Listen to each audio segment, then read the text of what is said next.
বৃন্দাবনের কাছাকাছি চলে এসেছে। সারা রাত ধরে নাম চলছে, সারা রাস্তা ধরে নাম কীর্তন হচ্ছে ভক্তদেরকে। এবার এক ভক্তের সাথে দেখা হয়েছে, তার নামটা আপনারা শুনবেন, যার নাম জগদানন্দ। মহাপ্রভুর একজন প্রিয় ভক্ত। মহাপ্রভু যাকে আদর করে নাম দিয়েছিলেন কৃষ্ণদাস। ও কৃষ্ণদাস, বৃন্দাবনের পথে তো আমরা ধাবিত হয়েছি, এখন এটা কোথায় এলাম? বলে কোথায় এলাম? একবার ভালো করে লক্ষ্য করো। এবার কথা বলতে দেখো, ও গো আমার গৌরাঙ্গ সুন্দর, এবার প্রেমে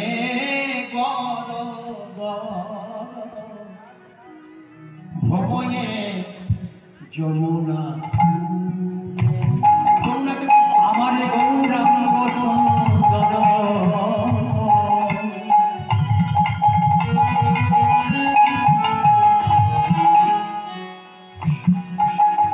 প্রেমে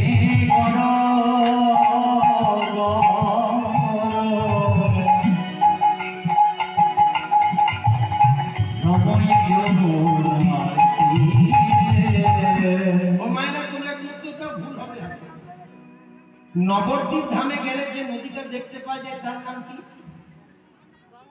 গঙ্গা। ঠিক বলছো? আর বৃন্দাবনে গেলে যে নদীটা দেখতে পাওয়া যায় যমুনা। যমুনা। বাহ, এরকম ভাড়ার ঘর থাকলে রান্না করতে সুবিধা। আমি দেখছিলাম যে ঠিক স্টকটা আছে। ঠিক আছে, আমাদের তো আছে। গৌরাঙ্গ সুন্দর প্রেমে গর গর ভবয়ে যমুনা কুলে, কৃষ্ণ প্রেমে আকুল গৌরাঙ্গ যমুনার কুলে ঘুরে বেড়াচ্ছে। এরপরে বলছে, ও গো কৃষ্ণ দাস সহ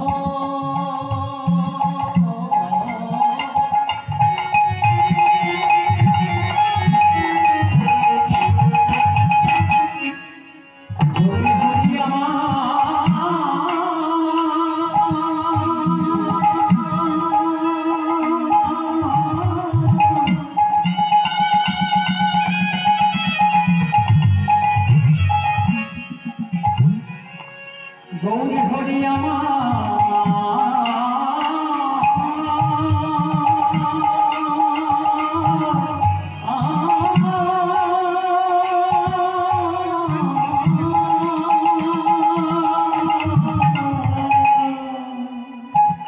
কৃষ্ণ দাস সহ রভস কৃষ্ণ দাস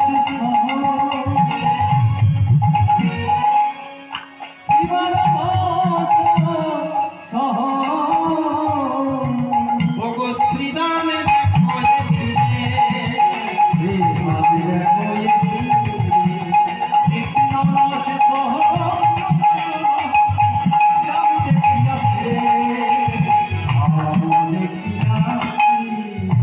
বলে কি আমার সেই বৃন্দাবন, এই কি আমার সেই বৃন্দাবন, ভগো এই কি আমার সেই বৃন্দাবন, এই কি আমার সেই বৃন্দাবন, ভগো বল কৃষ্ণ দাস আমায় বল এই কি আমার সেই বৃন্দাবন। বলছে প্রভু এই সেই মধুর বৃন্দাবন, তুমি সবই জানো, তাও যখন আমার মুখে শুনতে চাইছো, এই হচ্ছে তোমার বন, এই হচ্ছে গিরি গোবর্ধন, এই হচ্ছে বংশীবট, এই হচ্ছে তালবন, সব দেখাচ্ছে। দেখাতে দেখাতে কোথায় এসেছে দেখুন। যারা বৃন্দাবন গেছেন মা, বৃন্দাবন একটা বিখ্যাত জায়গা আছে কেশিঘাট, আর কেশিঘাটের সামনে একটা কদম গাছ আছে, এই সেইখানটাতে এসে দাঁড়িয়েছে। আর যেই না দাঁড়িয়েছেন, প্রভু কদম দানের দিকে তাকিয়ে করে বলছে, এইটা কোন জায়গা? সঙ্গে সঙ্গে সেই জগদানন্দ দাস, প্রভু যার নাম দিয়েছে কৃষ্ণদাস, সে বলছে, প্রভু এটা কোন গাছ জানো? এই সেই কদম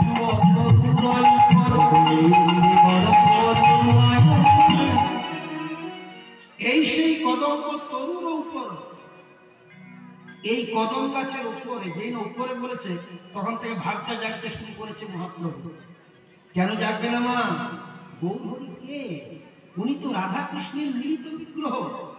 বৃন্দাবনে রাধা কৃষ্ণ যত যত লীলা করেছে, সব ভাবগুলি গৌরের মধ্যে আছে। কেন না? উনি হচ্ছে রাধা কৃষ্ণের মিলিত বিগ্রহ। আর যেই না জগদানন্দ দাস বলেছে এই সেই কদম্ব তরুদয়, জানো প্রভু এই কদম গাছে চড়ে একদিন ভগবান কি করেছিল? চড়িয়া দিলেন ছাপ,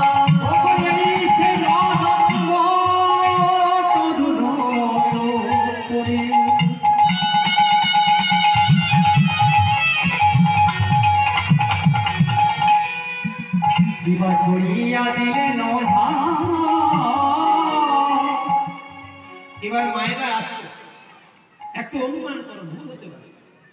ভগবান কদম ডালে চড়ে ছাপ কখন দিয়েছিল? কি করার জন্য ঝাপটা দিয়েছিল? দু একজন বলেছেন, আমাকে মনে মনে ভাবছেন বলে দেবো, কিছু বলে না। একটি দুষ্ট সর্পকে তার দমন করেছিলেন, তার অহংকার চূর্ণ করেছিলেন, যার নাম ছিল কালী।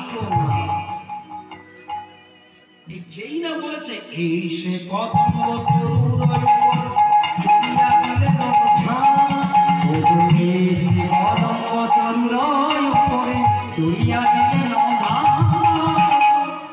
প্রভু প্রশ্ন করছে এই কদম্ব, এই কদম্ব যার উপরে কৃষ্ণ চলে ঝাঁপ দিয়েছিলেন। গৌরহরি সব জানেন, উনি তো রাধা কৃষ্ণের মিলিত বিগ্রহ। বলছে হ্যাঁ গো, কৃষ্ণ লীলা তো 5000 বছর আগে, একটা তো কলিকাল, ওটা তো দাপর যুগ। তাহলে কদম গাছটা ওই কদম্ব? বলছে হ্যাঁ। কি করে হলো? বলছে শোনো, পূর্বে বিনতা নন্দন গরুর মায়ের দাসিত্ব মোচন করার জন্য ইন্দ্রের সাথে যুদ্ধ করে স্বর্গ থেকে সুধা ভাণ্ড নিয়ে এই পদ আসছিল। রাত হয়ে গেল, অন্ধকার নেমে এলো, রাত্রি হলো।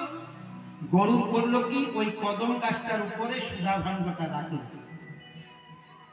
কারো কারো মতে ওই রাখতে গিয়ে অসাবধানে সুধা ভাণ্ড থেকে এক ফোঁটা সুধা বা অমৃত ওই কদম গাছটার মধ্যে পড়ে, আর অমৃত প্রাপ্তি হয়ে অমরত্ব লাভ করেছে। আবার কেউ কেউ বলছে সুধা ভাণ্ডের পরশ পেলেই অমৃত প্রাপ্তি হয়। আর সেই জন্য সেই কদম গাছটা তখন থেকে এখনো পর্যন্ত আছে। এখন যদি যান দেখতে পাবেন। তবে বাবা বিজ্ঞান মনস্ক নিয়ে নয়, যদি ভক্তি নিয়ে যান। কারণ দেখুন, কেউ বলে ভগবান সাকার, কেউ বলেন ভগবান নিরাকার, দুটোই সত্য। যদি বলেন কেমন? দেখো মা, যদি জলকে তুমি ফ্রিজে ঠান্ডা করো কি হবে? বরফ হবে, সেটা দেখতে পাই না, দেখতে পাওয়া যায় না, পাওয়া যায় বরফ। তাহলে জলকে যদি ঠান্ডা করো ফ্রিজে, বরফ হবে, সেটা তোমার দৃশ্যমান, মানে সাকার, তার আকার আছে। আর সেই জলটাকে তুমি কেটলিতে বা কোনো পাত্রে নিয়ে গ্যাসের মধ্যে চাপিয়ে ফোটাতে শুরু করো, কি হবে? বাষ্প। তাহলে একটা দৃশ্যমান, একটা অদৃশ্যমান, একটা সাকার, একটা নিরাকার, কিন্তু দুটোর মধ্যে দুই তত্ত্ব লুকিয়ে আছে। কেউ কৃষ্ণ ভজন করে, কেউ কালী, কেউ দুর্গা, কেউ ধাত্রাসিনী, কেউ মনসা, কোনো প্রবলেম নেই। আমরা অনেক জায়গায় কীর্তন করতে যাই, আমাকে বলে আপনার তো প্রায় 30-35 বছর কীর্তন করা হয়ে গেল, একটা কথার উত্তর দেন তো, কোন নামটার পাওয়ার বেশি? আমরা অনুকূল ঠাকুরের দীক্ষিত, জয়গুরুর পাওয়ার বেশি, না হরিওমের পাওয়ার বেশি, না ইস্কনের হরে কৃষ্ণর পাওয়ার বেশি, না ভজন নিতাই গৌর রাধেশ্যাম জপ হরে কৃষ্ণ হরে রাম, না জয় শ্রীরামের পাওয়ার বেশি? এগুলো প্রশ্ন আসে। বাবা, ভক্তি ভরে যদি যেটাই করবেন সেটারই পাওয়ার বেশি। যার মধ্যে ভক্তি আছে, প্রতিটা নামের মধ্যে শক্তি আছে। তাহলে ভক্তি করে যদি কেউ নাম থাকে, সেই নামে শক্তি আছে, আর সেই নাম করলে মুক্তিও আছে। আর যত ভালোই বীজ হোক, আর যত ভালোই গাছ হোক, তুমি ঘরে রেখে দিলে, লাগালেই না, গরু ছাগলকে উড়িয়ে দিল, ও তোমার কিছুই কাজ হবে।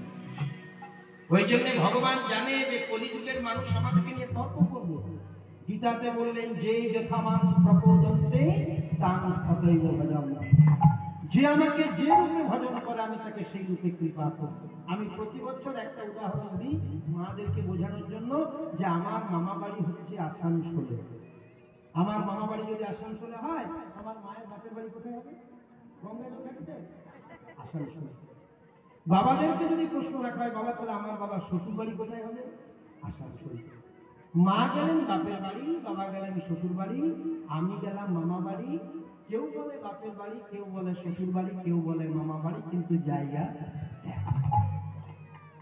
তেমনি মায়েরা, তুমি যে নামই করো, মায়ের নাম করো, বাবার নাম করো, হ্যাঁ, কৃষ্ণ নাম করো, প্রত্যেকটা নামের মধ্যে সমান শক্তি আছে। তবে শ্রী শ্রী ঠাকুর রামকৃষ্ণ পরমহংসদেব বলেছেন, ওরে খেপা, কেউ যদি গাছের গোড়াটাতে জল দেয়, তাকে যেমন ডালপালাতে আর নতুন করে দিতে হয় না, গোড়ার জলটা ডালপালাতে চলে যায়, তেমনি কলিযুগের মানুষ যদি প্রেমানন্দে একবার কৃষ্ণ নাম করে, তাহলে ভক্তির গোড়াতে জল পড়বে।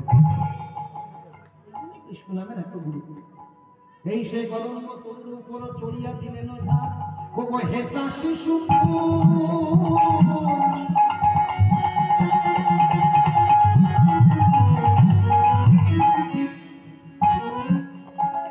সেদিন কান্দিয়া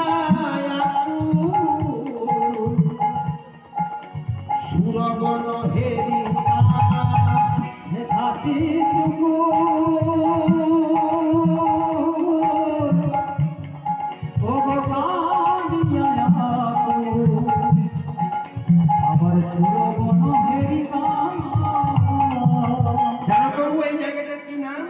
বলে, এই তো সেই কালীদহ, এই তো সেই কালীদহ, এই তো সেই কালীদহ, এই তো সেই কালীদহ, কর প্রভু দর্শন, এই তো সেই কালীদহ। আর যেই না কালীদহের কথা বলেছে, গৌধরী আমার কম্পিত হতে লাগলেন। কোথা মোর মাতা পিতা, মাতা পিতা শ্রীরামাদি সখা, শ্রীরামাদি সখা, কোথা মোর মধুর বৃন্দাবন, কোথা মোর মধুর বৃন্দাবন। মনে পড়ে গেল সেই বৃন্দাবনের সেই দিনের কথা। আর সেই দিনের কথা শোনার জন্য সকল ভক্তদেরকে সঙ্গে করে আমরা সবাই চলে যাব সেই মধুর বৃন্দাবন।